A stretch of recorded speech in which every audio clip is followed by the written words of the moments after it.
자리 일어나시겠습니다. 자리 일어나셔서요.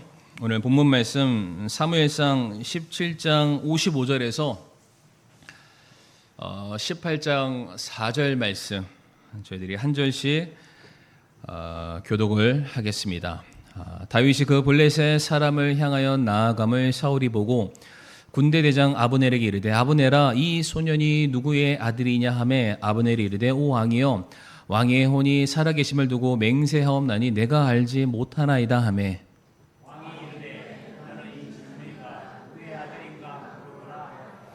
다윗이 그 블레셋 사람을 살육하고 돌아올 때에 아브넬이 그를 안내하여 사울 앞으로 데려갔는데 그의 손에 그 블레셋 사람의 머리가 있더라.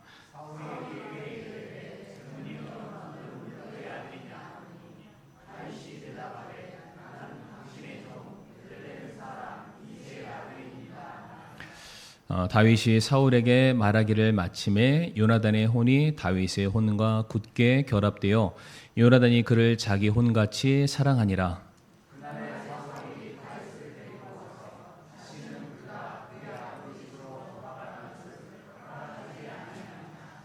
그때 요나단이 다윗을 자기 혼같이 사랑하였으므로 그와 다윗이 언약을 맺었으며 요나단이 자기가 입은 겉옷을 벗어 다윗에게 주었고 또 자기 옷과 칼과 활과 띠도 그리하였더라. 아멘. 사랑과 은혜가 풍성하신 하나님 아버지, 참 저희들 구원해 주신 그 은혜와 사랑을 인하여 감사를 드리오며 우리가 살아가면서 누리는 모든 것들 당연한 것이 아니라 하나님의 은혜였음을 날마다 기억하며 감사하게 하여 주시옵소서. 오늘도 구원받은 하나님의 백성들이 함께 모여 예배를 드립니다. 참 우리의 예배가 듣는 것에서 그치지 않게 하여 주옵시고 우리가 성도 사랑으로 이것이 한 걸음 더욱더 나아갈 수 있는 귀한 시간 되게 하여 주시옵소서. 예수님의 이름으로 기도를 드립니다. 아멘. 아멘. 자리에 앉으시겠습니다. 오늘은 사무엘상 17장 55절에서 18장 4절까지의 말씀을 통해서 잊어버리는 자와 기억하는 자, 다윗을 향한 사울의 마음과 요나단의 마음이 어떻게 차이가 났는지를 우리가 말씀을 통해서 좀 살펴보도록 하겠습니다. 우리나라 말에 이런 말이 있습니다. 사촌이 땅을 사면 즐겁다. 배가 아프다. 사촌이 잘 되는 꼴을 나는 눈 뜨고 못 본다. 이제 이런 속담이 있습니다. 자, 성도님 질문 한번 해볼 텐데 우리 성도님들은 내 좌우 앞뒤에 계신 성도님들이 뭔가 잘 되면 좋습니다. 약간 어금니를 깨무시면서 얘기하시는 것 같은데요. 진짜 좋으신가요? 아니면 이렇게 배알이 꼬이시나요? 진짜 좋으시나요? 정말로 우리 교회는 사랑이 넘치는 교회입니다. 설교 끝. 정말로 옆에 있는 우리 형제 자매들 내 몸처럼 아끼고 사랑하는 그들의 잘됨이 나의 기쁨이 되고 그들의 슬픔과 고통이 내가 함께 울어줘야 될 기도의 제목이 될 수 있기를 간절히 바랍니다. 오늘 말씀 통해서 저는 전하고자 하는 핵심은 딱 하나입니다. 우리 교회가 이렇게 형제 자매가 교제했으면 좋겠다. 우리 교회가 이러한 교회가 됐으면 좋겠다. 어떤 방향성을 제시하는 그런 시간이 될 텐데요. 오늘 본문의 배경은 다음과 같습니다. 이제 골리앗을 물리치고 일약 이스라엘의 스타로 등극했던 다윗을 바라보면서 대조적인 반응이 나오죠.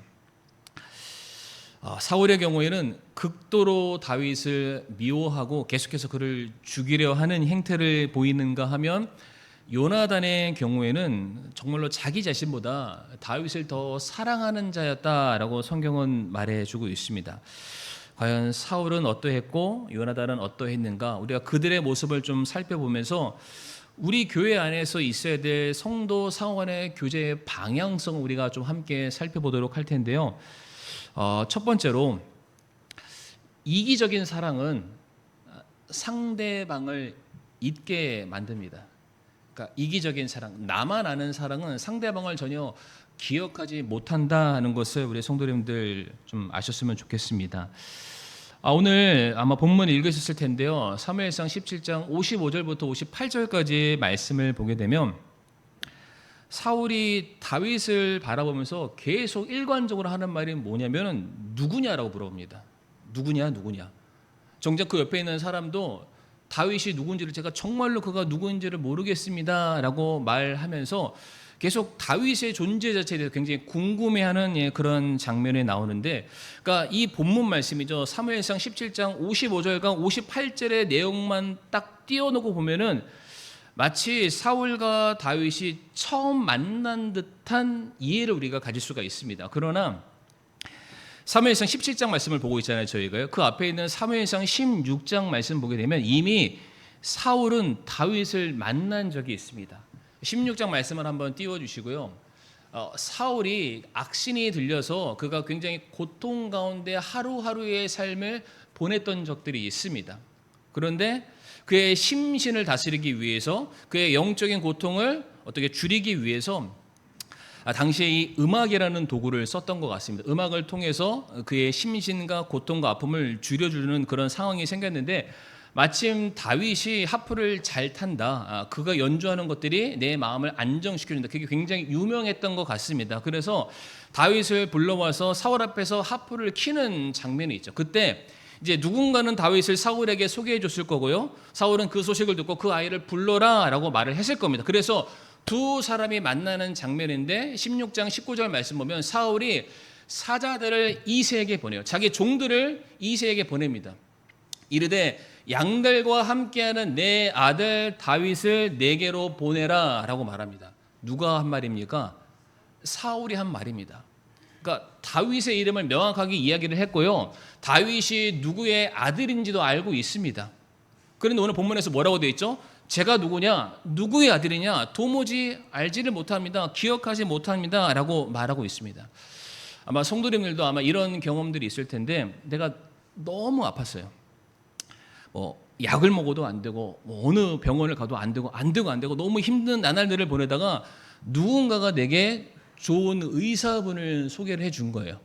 그래서 마침 그 병원을 갔더니 딱 나한테 맞아 떨어지는 겁니다. 그 의사 선생님이 정확하게 내 질병에 대한, 고통에 대한 원인을 분석하고 이렇게 하면 낫습니다 라고 말하는 순간 약을 먹고 치료를 받았는데 짠하고 병원을 나왔더니 몸이 씻은 듯이 나은 그런 경험들. 그러면은 우리가 그 의사 선생님의 이름을 기억할까요? 기억하지 못할까요?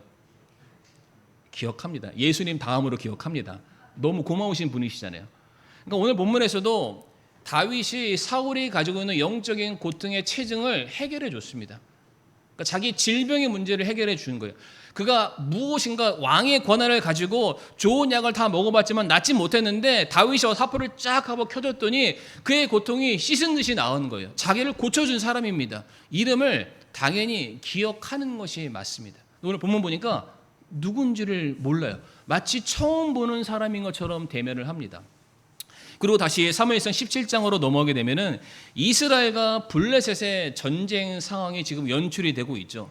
사무엘상 17장 38절 말씀을 한번 띄워주시면, 이제 모든 사람들이 엄청나게 큰 장수인 골리앗이 나와서 떵떵거리니까 어찌 사람이 나가서 저와 싸워서 이길 수 있느냐, 모든 사람들이 한 걸음 뒤로 물러선 상황 가운데 다윗이라는 당시의 소년이 어찌 감히 저 할례도 받지 않는 저 사람이 하나님께 대항할 수 있어? 나는 견디지 못하겠어. 내가 하나님의 이름으로 나가서 저와 싸울 거야. 담대하게 나오는 한 소년이 등장하죠.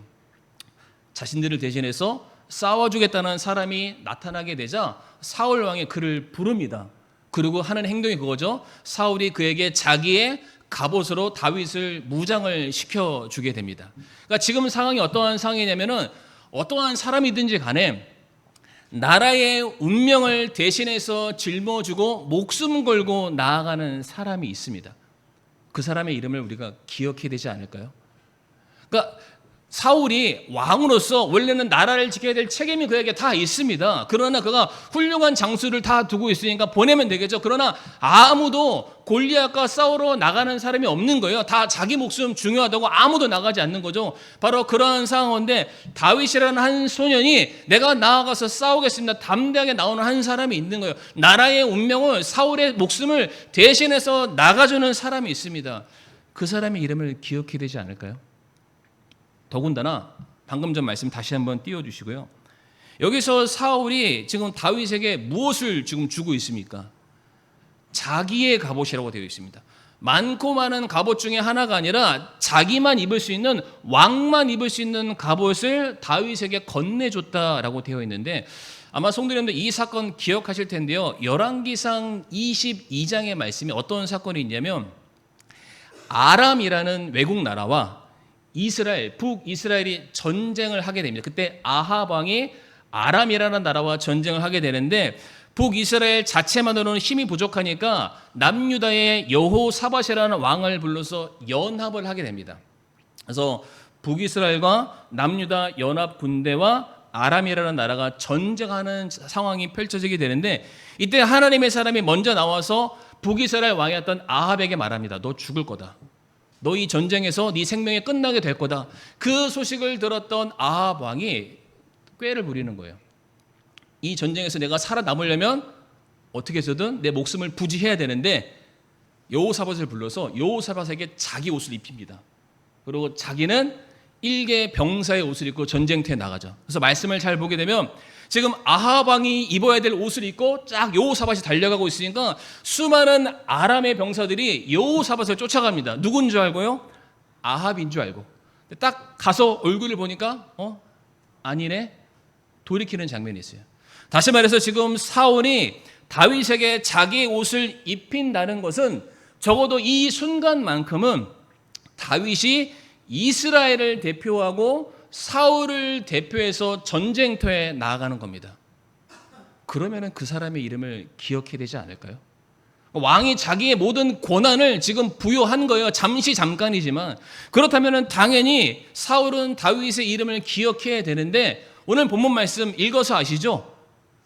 누구야? 라고 물어봐요.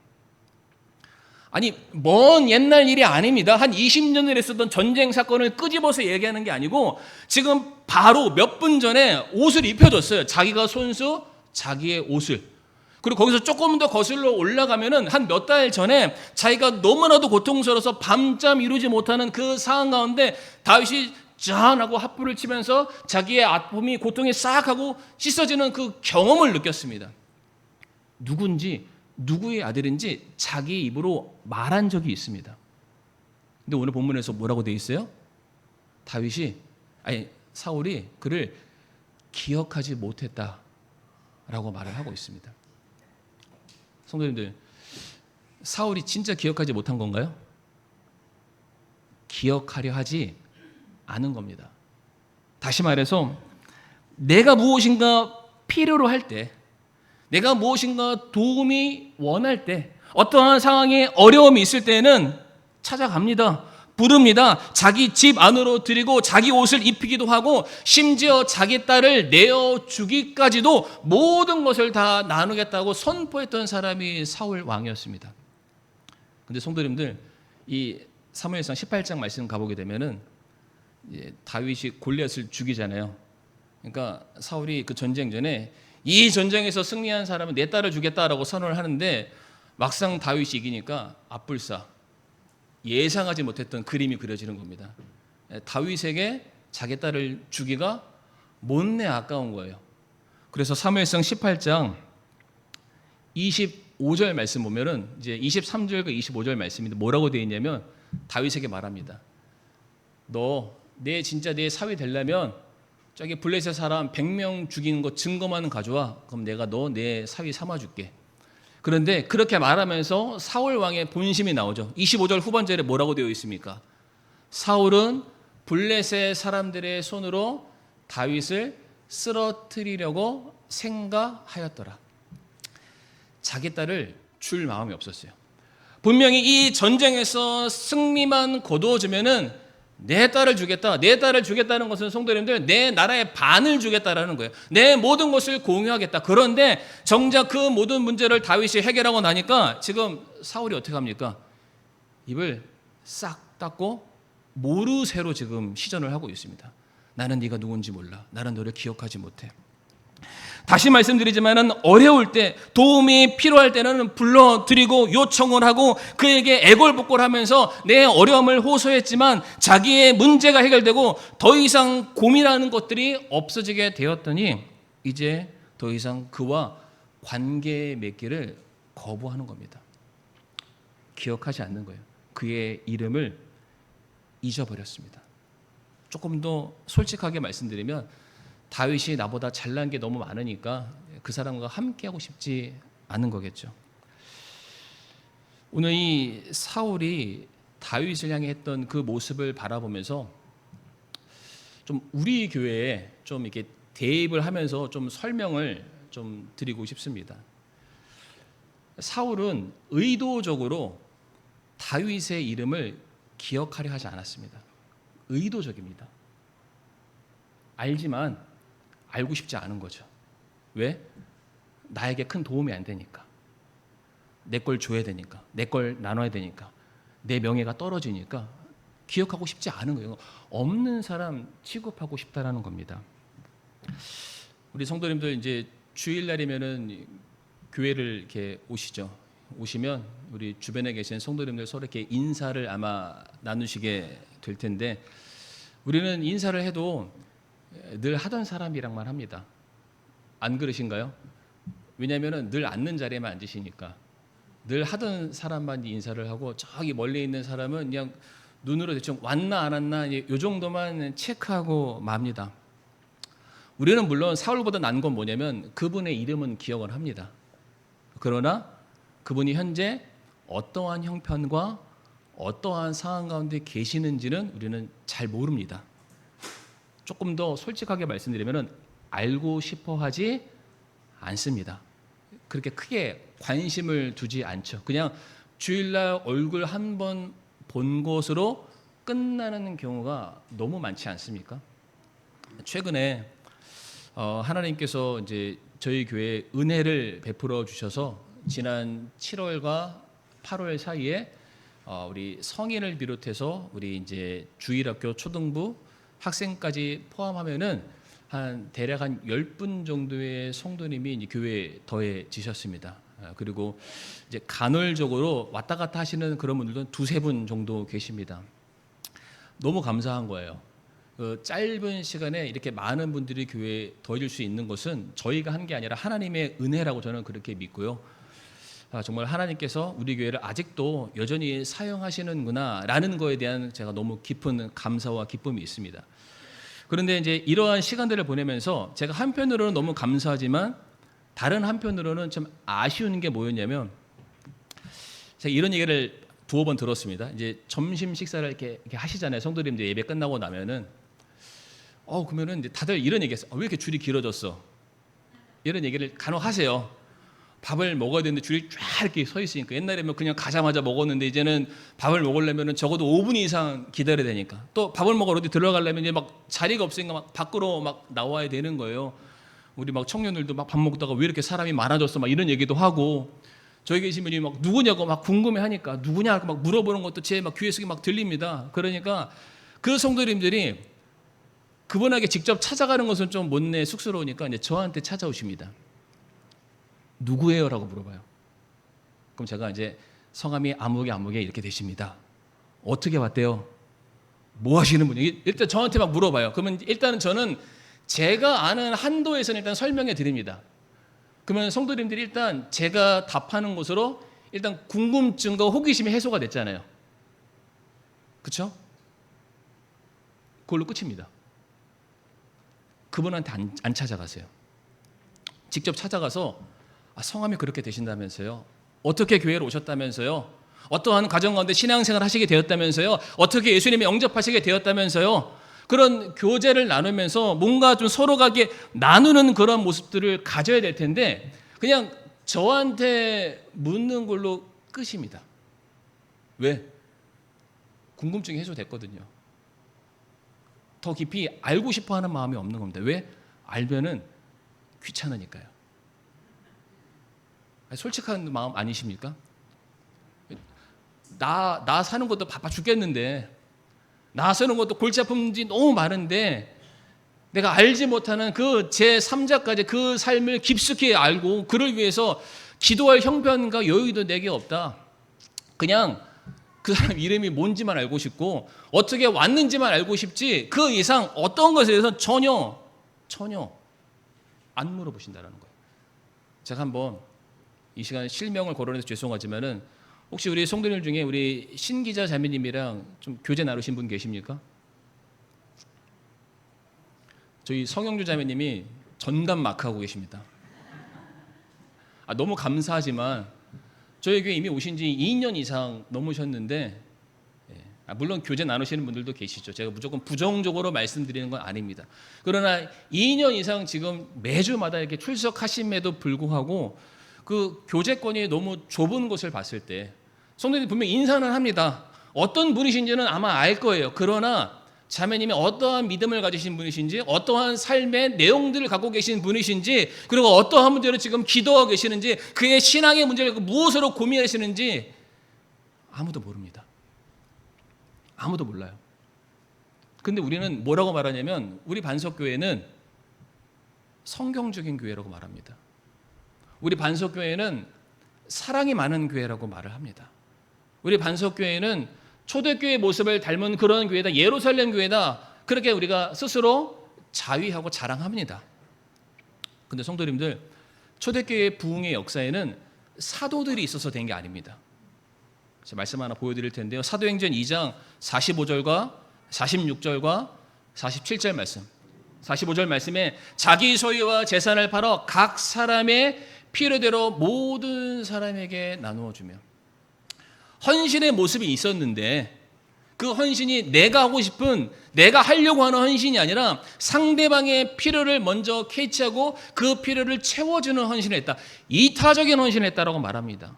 그리고 46절 말씀에 뭐라고 되어 있습니까? 또 날마다 한 마음이 되어 성전에 거하고 집에서 집으로 돌아가며 빵을 떼면서 단일한 마음으로 즐겁게 자기들의 음식을 먹었다. 그러니까 교회 안에서도 교제권을 누리지만 이 교제가 교회 안에서 끝나는 것이 아니라 집으로 이어지는 거예요. 그런데 특정 어떠한 성도 한 집에만 국한되는 것이 아니라 모든 성도들이 돌아가면서 소위 말하는 신방을 하는 거예요. 다 오라, 내 집으로 와라. 그래서 자기 형편껏 그들을 섬기고 그들을 대접하고 함께 교제하는 그런 모습들이 있었다. 누구도 한 명 일절 예외 없이 모든 성도들이 성도들을 섬기며 돌봤다라고 말을 하고 있죠. 47절 말씀에 하나님을 찬양하며 온 백성에게 호감을 얻었다라고 말합니다. 온 백성에게. 교회 안에서 나 스스로만 믿음 좋은 사람에 인정받는 것이 아니라 내 주변 모든 사람들이 기꺼이 그들의 필요를 위해서 내 집을 오픈하면서 그들을 섬기는 모습이 있었더니 결국에는 그 모습이 다른 사람들에게도 인정받는 교회가 되었더라. 사랑받는 교회가 되었더라. 그렇게 성경이 말하고 있지 않습니까? 물론 우리는 이렇게 말할 수 있습니다. 요즘 우리들의 생활, 라이프 스타일이 집을 오픈하는 것은 좀 많이 꺼려합니다. 이제는 옛날에랑 많이 바뀌었으니까 요즘은 집까지 찾아오는 건 많이 부담스럽고 버겁고 요즘 그렇게 하지 않습니다 라고 말하실 수 있습니다. 세상이 바뀌었으니까, 문화가 바뀌었으니까, 사람들의 삶의 양식이 바뀌었으니까 우리가 어쩔 수 없습니다 라고 말하실 수 있어요. 그러나 성도님들, 분명한 것은 우리는 이 시대의 흐름에 우리들의 믿음의 모양이 변하지 않는 사람들입니다. 이해가 되시나요? 우리는 변치 않는 진리의 말씀에 순종하는 하나님의 백성들입니다. 하나님께서 네 영혼을 내 몸처럼 아끼고 사랑하라 말씀하셨으면은 시대가 바뀌고 상황이 바뀌고 내 조건이 안 된다 할지라도 우리는 주님의 말씀에 순종해서 성도들을 사랑하기를 기꺼운 마음으로 우리가 할 수 있어야 한다라는 것이죠. 근데 그렇게 하지 않고서는 우리 교회 안에 사랑으로 하나 되는 일은 성도님 불가능할 수 있다라는 것입니다. 야고보서 2장 15절과 17절 말씀 같이 한번 읽어보실까요? 시작. 만일 형제나 자매가 헐벗고 일용할 양식이 없는데 너희 중에 누가 그들에게 이르되 평안히 떠나가라, 너희는 따뜻하게 하고 배부르게 하라 하고는 몸의 필요가 너희가 그들에게 주지 아니하면 그것이 무슨 유익을 주느냐? 이와 같이 믿음도 행위가 없으면 그것만으로는 죽은 것이니라. 아멘. 17절 말씀 잘 봐보세요. 이와 같이 믿음도 행위가 없으면 그것만으로는 죽은 것이니라. 지금 그 앞에 있는 15절과 16절 말씀 보게 되면은 믿음이 무엇인가를 설명하고 계십니다. 근데 그 믿음을 뭐라고 말하냐면 네가 성경을 많이 하는 것이 믿음이다. 신앙생활 열심히 하는 게 믿음이다. 기도 열심히 하는 게 믿음이다. 헌금 잘하는 게 믿음이다. 라고 말씀하지 않습니다. 뭐라고 얘기하시죠? 네가 형제를 사랑하고 있느냐?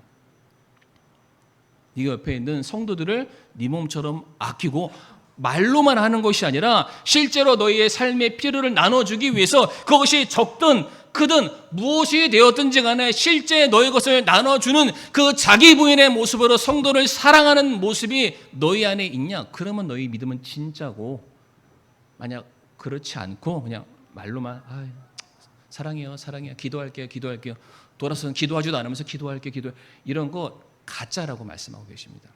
우리는 믿음의 여부를 내가 이 교회에서 몇 년 다녔나, 내가 성경을 얼마나 많이 알고 있나, 이런 것으로 착각할 때가 많이 있지만 물론 그것도 맞겠죠. 그러나 더 중요한 건 그 말씀이 결국 우리들의 삶을 변화시켜서 정말로 주님의 사랑을 실천하는 방향 우리를 계속 밀고 나가고 계실 텐데, 과연 우리가 그러한 사랑을 실천하고 있냐라는 거예요. 우리가 그러지 않으면 우리가 누구와 똑같냐면은 사울과 똑같습니다. 기억하지 않는 거예요. 아니, 기억하려 하지 않는 거라는 거죠. 그런 것으로서는 성도 사랑은 결단코 이루어질 수 없습니다.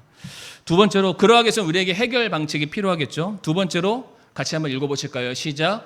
이타적인 사랑은 상대방을 기억하고 필요를 채웁니다. 아멘. 요나단의 모습입니다. 요나단의 모습. 오늘 본문 18장 1절 말씀 우리 읽으셨지만 한 번 더 우리가 읽어보도록 하겠습니다. 시작. 다윗이 사울에게 말하기를 마침에 요나단의 혼이 다윗의 혼과 굳게 결합되어 요나단이 그를 자기 혼같이 사랑하니라. 아멘. 다윗이 사울에게 말하기를 마침에, 이게 뭐냐면 그 앞에 17장에서 사울이 궁금했잖아요. 제가 누구냐? 누구인데 골리앗을 죽였냐? 궁금한 거죠. 불러드렸습니다. 네 이름은 뭐냐? 너희 출신은 무엇이냐? 어떻게 죽였냐? 어떠한 과정을 했냐? 이러한 모든 과정들을 다윗이 사울 앞에 상세하게 보고를 하고 있습니다. 그 이야기하는 것을 왕 옆에 있었던 요나단이 듣고 뭐라고 되어 있죠? 다윗의 혼과 굳게 결합되었다. 이게 굳게 결합됐다는 말이 어떠한 말이냐면 신명기 6장 8절 말씀에 이런 말씀이 있는데, 너는 또 그것들을 내 손에 메어 표적으로 삼고 내 눈 사이에 두어 이마의 표로 삼아라. 그러니까 하나님의 말씀을 항상 너희들의 삶에 묶어두고 살아라. 항상 기억하며 살아라. 분리시키지 말아라 라는 그런 뜻이잖아요. 여기서 너를 그 손에 매라는 게 결합되다라는 뜻입니다. 다시 말해서 지금 요나단이 다윗이 하는 얘기를 듣는 순간 그와 요나단이, 다윗이 서로가 지금 샬롬, 하나가 된 그런 상태인 거예요. 요나단이 다윗의 고백을 들으니까 마치 내 신앙 고백을 하는 것 같은 거예요. 지금 다윗이 하는 말을 들어보니까 내 안에 살아 역사하시는 하나님의 모습이 그의 삶에도 동일하게 드러나니까 너무 기쁜 거예요. 오늘도 저희 1부 예배 끝나고 나서 세가작반 모임을 했습니다. 우리 함께 모이신 분들이 구원 간증을 해주셨는데 너무 감사한 건 제가 믿고 확신하는 바, 제가 믿은 구원에 대한 내용이 똑같이 나오는 거예요. 똑같이.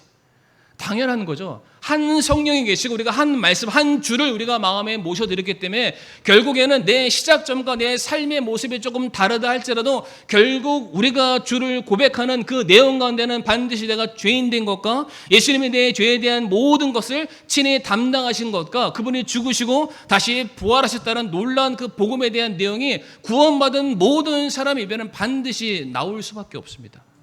나왔어요. 그렇게 고백하시는 거예요. 그리고 구원받은 것으로 끝이 아니라 이제 구원받았으니까 예수님을 내 삶의 주인으로 모셔드리고 주님을 따라 살기 위해서 씨름하고 아둥바둥하는 모습까지도 다 말씀해 주시는 거예요. 똑같은 거예요. 감사하더라고요. 근데 지금 요나단이 그런 거예요. 다윗이 하는 얘기를 들으니까 심장이 막 벌렁벌렁 거리는 거예요. 왜? 나랑 똑같은 믿음을 가지고 있는, 나와 똑같은 신앙의 간증을 갖고 있는 그 사람의 고백을 들으니까 야, 진짜구나. 나와 똑같은 믿음을 가진 사람이구나. 제가 두 구절 말씀을 좀 찾아드릴 텐데, 성도님 그 사무엘상 14장 말씀 보게 되면 그 요나단이 자기 병기 드는 사람과 함께 블레셋 진영에서 이제 싸움했던 그 장면이 있습니다. 사무엘상 13장 말씀 보면은 블레셋 진영에 수만 명의 병사들이 운집해 있는 상황인데 그 중에 한 부분을 요나단이 침투할 수밖에 없는 상황이 됐고 거기에서 병사들과 마주 싸워서 20명의 병사를 죽이는 장면이 나옵니다. 근데 그들을 죽이기 직전에 다른 사람 같았으면 도망쳤을 거예요. 불가능하다. 내 힘으로 할 수 없다. 그런데 요나단이 그 적진을 뛰어 들어가면서 이러한 고백을 합니다. 사무엘상 14장 6절 말씀 보면 뭐라고 되어 있죠? 요나단이 자기 병기를 든 청년에게 이르되 오라 우리가 이 할례 받지 않는 자들의 수비대에게로 건너가자. 혹시 주께서 우리를 위하여 일하시리로다. 많은 사람으로 구원하시든지 혹은 적은 사람으로 하시든지 주께는 제약이 없느니라. 하나님을 믿고 의지하면 주님께서 반드시 우리를 구원하실 거고 우리를 대신해서 싸워주실 것이고 우리를 건져주실 거다라는 그 분명한 고백. 저 블레셋 사람들을 할례 받지 않는 자들이라고 말하잖아요. 그런데 다윗도 골리앗과 싸울 때 뭐라고 말하냐면 저 할례도 받지 않는 저 사람이 어찌 감히 하나님의 영광을 땅바닥으로 짓밟을 수 있어. 내가 못 견뎌. 내가 못 참어. 내가 가서 싸울 거야. 그 적진에 나온 거예요. 그러면서 다윗이 이렇게 고백합니다. 사무엘상 17장 45절 말씀에 같이 한번 읽어볼까요? 시작. 이에 다윗이 그 블레셋 사람에게 이르되 너는 칼과 창과 방패를 가지고 내게 오거니와 나는 내가 도전한 이스라엘 군대의 하나님 곧 만군의 주의 이름으로 내게 가노라. 아멘. 조금만 보면 소년이었던 다윗이 그 구척 장수 아니 그보다 더 큰 골리앗과 싸워서 어떻게 이기겠습니까? 그러나 다윗도 똑같이 고백하는 거예요. 사람의 수가 많으나 적으나 주께는 제약이 없으시다. 너는 칼과 창과 힘으로 내게 오려니와 나는 만군의 주 우리 하나님의 이름으로 내게 가노라.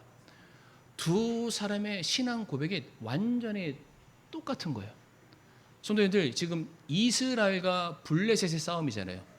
이스라엘의 이름의 뜻을 아시죠? 이스라엘, 하나님이 싸우신다. 하나님이 싸워서 자기 백성을 건져주신다.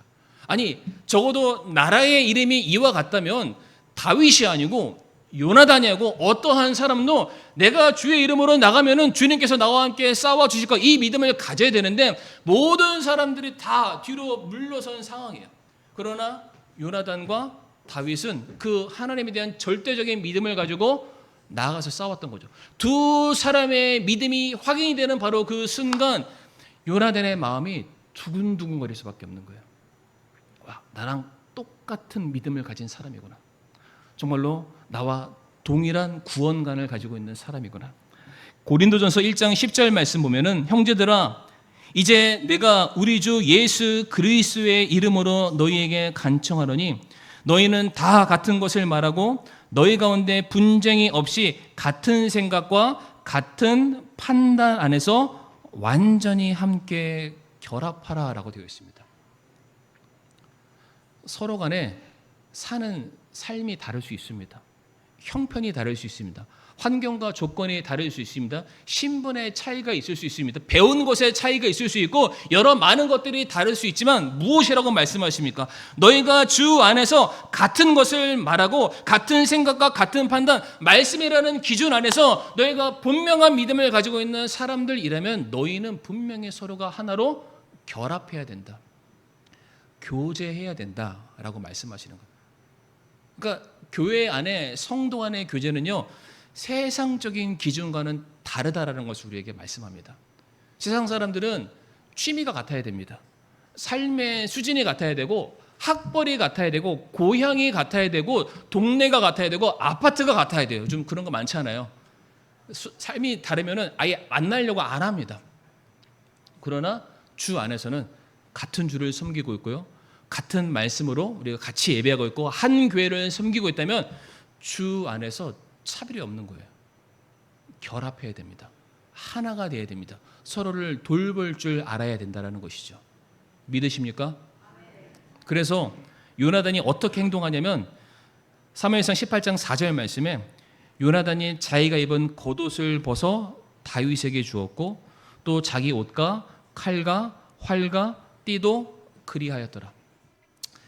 제가 앞에서 사울이 자기 옷을 줬던 거 그 의미를 말씀드렸죠. 그냥 단순히 다윗이 못 사니까 내 옷 입어 이런 게 아닙니다. 자기의 옷을 줬어요. 왕권을 인계한 거예요. 나는 혈통상 사울의 아들로서 차기 대권을 누릴 수 있는 사람이긴 하지만 실제로 하나님께서 이 나라를 위해서 기름 부음 받은 사람은 너다. 네가 진짜 왕이다. 그러면서 지금 전쟁터 한복판인데 뭘 주는 거예요? 칼도 주고 활도 주고 띠도 주고. 뭐 하는 거죠? 자기의 목숨줄을 지킬 수 있는 모든 것들을 다윗에게 줍니다. 내가 너를 내 목숨만큼 사랑한다라는 것을 보여주는 거예요. 성도님들, 지금 요나단이 다윗을 향해 했던 그 사랑의 모습이 누구의 모습과 똑같습니까? 너무 사랑해서 자기의 옷을 벗어요. 권리, 권한을 다 내려놓고 죽기까지 사랑한 누구의 모습이 나타납니까? 예수님. 예수님도 저와 성도님은 너무 사랑하셔서 하늘의 모든 보좌 영광 다 포기하시고 낮고 낮은 이 땅에 내려오셔서 하나님의 사랑을 입증하시기 위해서 자기 목숨을 내어서 우리를 사랑하심을 증명해 내셨습니다. 지금 요나단의 사랑이 예수님의 사랑을 닮았어요. 그러니까 우리도 옆에 있는 성도를 사랑합니다 라고 말할 때 이와 같은 사랑의 모습으로 사랑하지 않으면 성도, 그건 진짜 사랑이 아닐 수 있습니다. 요한복음 15장 12절과 13절 말씀 읽고 제가 이제 말씀을 마치겠습니다. 시작. 내 명령은 곧 내가 너희를 사랑하는 것 같이 너희도 서로 사랑하라 하는 이것이니라. 아무에게도 자기 친구들을 위해 자기 생명을 내놓는 것 이것보다 더 큰 사랑은 없나니. 아멘이시죠? 옆에 있는 그 성도를 위해서 자기 부인, 내 것을 기꺼이 나눠줄 수 있는 주님의 사랑을 본받아서 실천하는 그 삶의 모습이 있어야만 그게 진짜 사랑이다라고 말씀하십니다. 저는 이러한 사랑이 우리 교회 안에 넘쳐나기를 기대하고 소원합니다.